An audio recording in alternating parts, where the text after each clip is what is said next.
The Lateral line is proudly brought to you by Violet Organic Foods. This video is a walkthrough / review of our boat. Our boat being a custom built 6-meter Mako boat with the model name Sojourn. And the word Sojourn means a short stay, which is exactly what we designed that boat to do. The design brief we put in front of Dane at Marco's was somewhat of a simple one. Myself and Milan had always wanted the smallest boat that we could sleep 2 people on comfortably. We had always wanted a boat with the entire front / hood area of the boat flat. That then creating an awesome casting deck to fish off and fight fish off. As Milan puts it, it's like a land-based sledge that you can take anywhere. We had the idea in our heads that stairs would provide easy access to the casting deck, but Dane then added the very practical idea that the stairs would fold up to reveal the cabin also.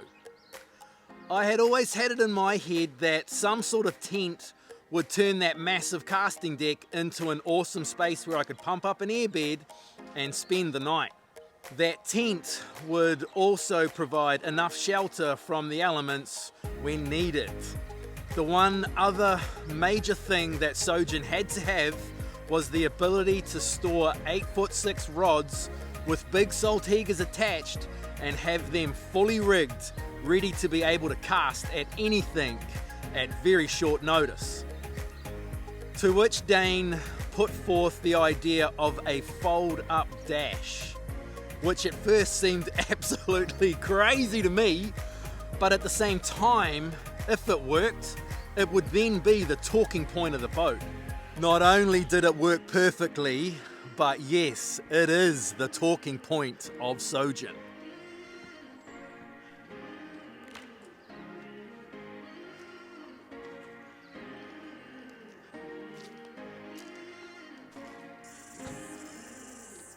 Alrighty, so the basic, technical bits and pieces, the stats of the boat are what, Dane? 6.2 metres overall. Normally this hull is about 2.2 wide, but this one is a little bit wider because of the flares, the flare up the front that you guys wanted. So I think it goes a little over 2.3. About 800mm freeboard inside the boat when you're leaning against the gunnels. Takes about 140 litres of fuel. Has flotation chambers down each side of that, and this one is obviously for survey, it's foam filled as well, so it will float upright. That's about all I remember off the top of my head. What about the dead rise? Dead rise is 16 degrees, but it's quite variable through to the front, so a lot of people sort of go, that's quite flat, but because of the way that we make everything variable, it is still quite fine in the front, but it means that we don't have to run flooding keels and things like that to get our stability at rest, which works well when you're moving too. Perfect. Thickness of the hull, skins, blah. These are standard, these are 5mm bottoms and 4mm sides, which is what your one is, and all the structure under the floor is all 4mm, transom is 5. But we have done a few with 6mm upgrades in the bottoms and even some with some 5mm sides. So, what about an estimated weight on the trailer? Well, your one is friggin' heavy. Yep. It's got a lot of stuff in it. What's a normal one? Ordinarily, this is a hard top with full tank of fuel and stuff. It's probably just starting to touch on 1,500 kilos on a standard trailer. Most of these are in the sort of 12 to 1,400 kg range. Now, we have a 200 on the back of our boat, and it's not about need, Dane, but what would you normally put on a 6-meter boat? Normally on these as a cabin boat, for guys that want to keep the package price down a little bit, they'll get 130 to 150 horsepower. Especially when we go to the hardtop versions, we have sort of 150 horsepower on most of them. But a 115 with a command thrust option or something like that does a very good job too. And if you went absolutely nuts like us, what can you spend on a 6-meter boat? That's the question, all right. I think we got, with the tent and stuff for you guys, I think we got up past 200k. I think we were at 211. Probably now it's probably a little more than 220. I don't know what else you could jam in a boat that you guys haven't already got in it, so I don't know you can go too much higher than that. I guess the thing with this boat is that it was a lot to stick into a small package, which made it difficult to fabricate, especially with all the opening and closing rod storages and ladders for the stairs and things like that. So yeah, it was just quite a time-consuming build, much more than what we thought that it would be. 7.8 overall on the trailer. Yeah. It's going to be hard to get. What About does it look? 2.3. What is it? 2.3? 2.3. You'd want 2.3 for the bit of clearance. Out there. 2.4 wide overall on the trailer.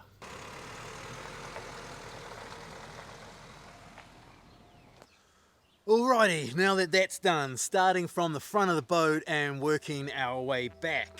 We, of course, will never ever have a boat again without a Minkota on the front of it, but on Sojourn, we wanted the Minkota mounted right on the bow of the boat for a couple of reasons. Number one, if it's right on the bow of the boat, it's going to give us far more control over the boat, far better maneuverability, and it's also going to create less drag, therefore our batteries are going to last longer. Now we have the Minkota Tarova, which is a 24 volt system with an 80-pound thrust. And we have four 250 amp hour 6 volt batteries that are 37 kilos a piece stuffed up in the front of Sojourn to make up the 24 volt system. So basically we've got two 6 volt batteries wired together to make 12 volts. And then we've got another two 6 volt batteries wired together to make 12 volts. And then those two 12 volt banks wired together make the 24 volts needed to run the Minkota. Come charging time, we've got a breaker switch in there that if we switch, we turn that 24 volt system into two 12 volt banks. And then we've got a charger that has three 12 volt charging ports on it. We can plug each one of those Minkota banks in, charge them at 12 volts, and we can also plug the house bank in on the same charger and charge the house bank, the Minkota and everything all at once, all on the same charger. It is a perfect little system. Now, because we wanted the Minkota right on the bow of our boat, that then kind of created a little problem with the anchor. But Dane is very, very good at solving problems. So now the anchor comes up in underneath the bow of the boat. And on Sojourn, we went with the whole drum winch style winch as opposed to the windlass. And it has done nothing but do whatever we've asked it to do. And since building the boat, we've had Dane make a little hatch on the front of the boat so we can open up and see the drum and everything going on, because sometimes the anchor gets wedged up in the front of the boat and it needs a little bit of encouragement to come out. And if anything did go wrong, it's just real easy access to untangle it while we're on the boat. I got it! Now, the main thing in the past that we have most wanted on a boat and not been able to have is that massive casting deck. We just measured the casting deck with Dane before, and it is 2.3 meters at its widest and 2.3 meters from the point of the bow to the front of the windscreen. There is more than enough room to swing an 8'6" rod around. Not only that, but it has been such an awesome filming deck. You know, as a cameraman, it has been awesome for me because I'm able to be up on the casting deck with Milan. I'm not obstructing him, not getting in his way. There's plenty of room. I can film over his shoulder and get all these awesome action shots. And also being on that casting deck, you're a little bit more elevated. Therefore, I can see into the water just that little bit more and film fish being fish and doing what fish do. It is very, very, very cool. But I will admit to being a little bit worried about what it was going to be like to fight a fish off that casting deck, given that it's just a big flat area with no bow rail and nothing to stop you from getting pulled off the boat, although I was ready to film Milan getting pulled off the boat. But at the end of the day, if you just learn to bend your knees rather than getting pulled forward or being hunched over, if you just bend your knees, sit down, squat down with the rod, then you can pull really hard on fish, and we've managed to land some monsters off that casting deck. So it is, as Milan says, a land-based ledge that you can take anywhere. You good? All right, I got photos. Hang on, I just want to look at the size of his head, dude. All right, man, let him go, mate. Yeah. He slimed me up. Holy shit, that was a pig. Now the stairs on the boat are obviously the easiest way to get on and off the casting deck, but behind the stairs is Milan's colourful little cubbyhole. Feet down in behind the dash, and you can lay flat with your arms extended above your head. It's an awesome size sleeping arrangement. Now, as a cameraman trying to film fishing and film the fish, the most elevated you can be is the best way to film because you can see into the water. So Dane the Legend made a stand that means that I can stand on top of those stairs, therefore I'm as elevated as I could ever be on the boat, providing the best filming angle to see fish be fish and eat lures.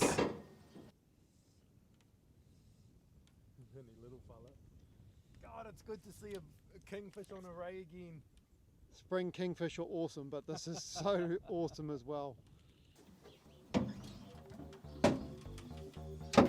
And now for the dash. I hand-picked the steering wheel for Sojourn all by myself. That was awesome. And being that the lateral line is pretty much entirely filmed with a mobile phone, then some mobile phone chargers were first on my list to be on the dash. From there, we have the full electronic package from Hummingbird and all the necessities like VHF radios, sniffers, and all the bits and pieces that make a good seaworthy boat. And a few extra USB ports for drones and all the rest of it.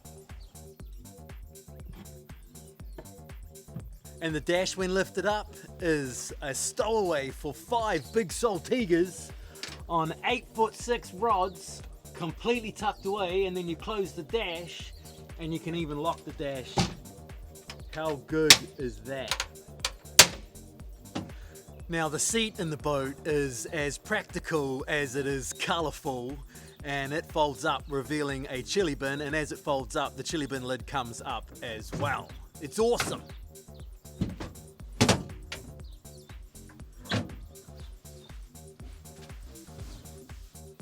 We have a dedicated battery for starting the boat, a 12-volt battery, and then our house bank is actually 2 6-volt batteries paralleled to make 12 volts because they just last a little bit longer that way, and that is all neatly tucked away in the back of the boat.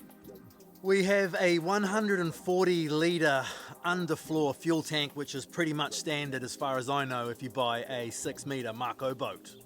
Now, if you're as keen on catching kingfish as Milan is, then your boat has to have a live bait tank, and the most obvious place to put it is in the step, and it works perfect. One thing that I really like about the way Dane builds a boat is he doesn't drill any holes in the back of the boat. He makes up these little brackets that hold everything from the trim tabs to the live bait tank pump to the underwater lights. Everything is on its own external bracket. Therefore, you are not drilling holes in a boat, because when you drill holes in a boat, you feel a little bit stupid.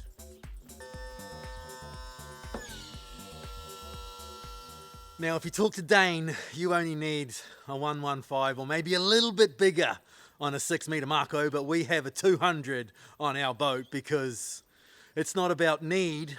And I'm going to use the 140 kilos worth of Minkota batteries up the front of the boat as some sort of justification for our 200 horsepowers. Now again, the word Sojourn means a short stay, and that is exactly what we built Sojourn to be, a short stay. But to make that all possible, I'd always had it in my head that a tent would somehow pop up on the front of the boat. Right, so first up we have 4 big half rounds in a nice little packet. Thank you, Roger, on the front of the boat. They come out, and then there's these little holes that are around the boat, and they go into there, and then there's just 4 big hoops over the boat. The tent is a 3-piece kit. So the first piece is basically a sunshade that goes from the last hoop to the middle hoop and covers that piece of the boat and goes over the front. It's even got little windows in it, look. And some little zips. Zip the poles into the tent. And yes, you can do it all on the boat in the water without having to get out. And now the second part zips onto the first part, goes over the front two hoops, and then again buckles along the underside of the boat. And when I put it up, I just start the zip on this side and then clip the bottom pieces around all the way around the boat, and then zip the middle piece over the boat last. And last but not least, the tent has a ground sheet. And then there ends up to be a wall in here that even has a window and a door.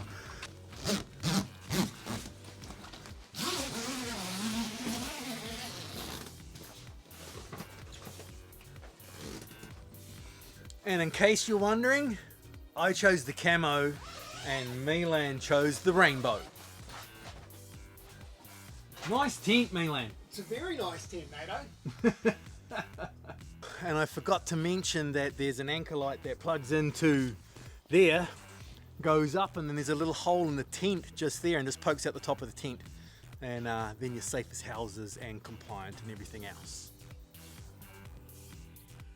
Now, of course, there comes a trailer. We talked to Dane during the build process of Sojourn, and we went through all the pros and cons of a steel trailer versus an alloy trailer. And we went the extra mile and got an alloy trailer built, and I am so glad that we did. That alloy trailer is now 1.5 years old, and it looks brand spanking new.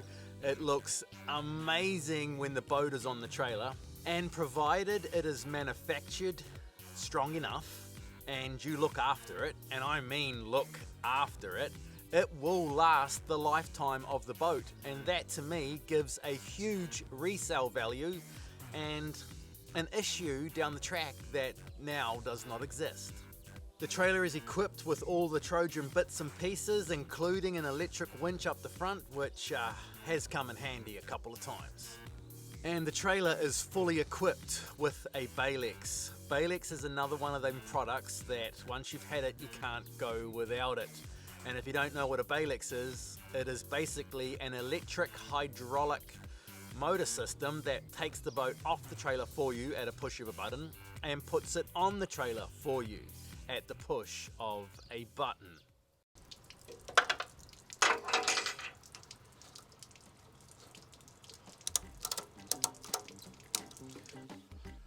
Now, the finish of the boat. If you look at our boat from a aerial perspective, then pretty much every surface you can see from that aerial perspective is covered with a product called Udeck. Udeck being a closed cell foam, or more simply put, 5 or so mils of rubber, and it has a 3M backing, and you can put it through a router machine, cut it to any size. We went with the teak look, but there's a whole bunch of other colors and patterns and stuff that you can get as well. But yeah, we went with the teak look, and you can also router in not only that teak look, but logos and pictures, and I'd imagine pretty much whatever you want, provided you could get it into a computer programmer so that the router can see it and router it in.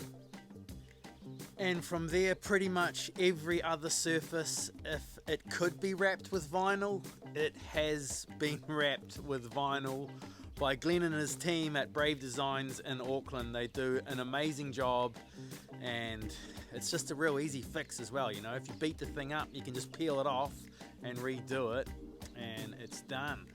And I think it looks far better than bare alloy. And I've found in the past that we've just been far too rough to have a boat painted because we just beat the crap out of it. So that's pretty much it, I reckon. Other than going as far to say what would we do different, or what would we change, or what could make Sojourn better, if we did Sojourn again, I reckon I'd build the entire back end, transom end of Sojourn like Luke's boat. I would make another casting platform at the back and have no duck boards like Luke's boat, and just have that Portofino, I think, look to it, and then have like another 1.5 meter thick casting deck down the back, which would also give you more live bait tank room, more battery room, and just more room in general, because the duck board and everything else is kind of wasted space. We don't dive or swim or anything like that, so yeah.